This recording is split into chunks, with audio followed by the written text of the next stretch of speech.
മകളെ വെട്ടിക്കൊലപ്പെടുത്താൻ ശ്രമിച്ച കേസിൽ പിതാവ് അറസ്റ്റിൽ. അഴീക്കോട് മുനയ്ക്കൽ സുനാമി ഉന്നതി സ്വദേശി പോത്തെഴുത്ത് വീട്ടിൽ ഷില്ലിയെയാണ് കൊടുങ്ങല്ലൂർ പോലീസ് അറസ്റ്റ് ചെയ്തത്. ഭാര്യയുമായുണ്ടായ തർക്കത്തിനിടയിൽ മകൾ ഭാര്യയുടെ പക്ഷം പിടിച്ചതിനുള്ള വൈരാഗ്യമാണ് ആക്രമണത്തിന് കാരണമെന്നാണ് പോലീസ് പറയുന്നത്. മകളെ വെട്ടിക്കൊലപ്പെടുത്താൻ ശ്രമിച്ച കേസിൽ പിതാവിനെ കൊടുങ്ങല്ലൂർ പോലീസ് അറസ്റ്റ് ചെയ്തു.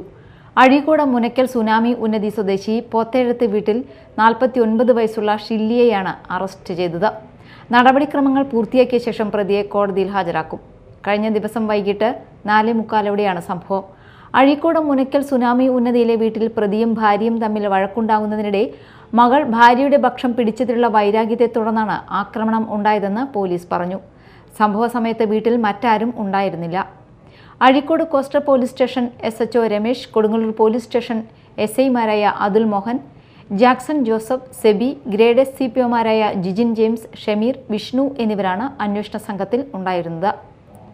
Media time, Kodungallur.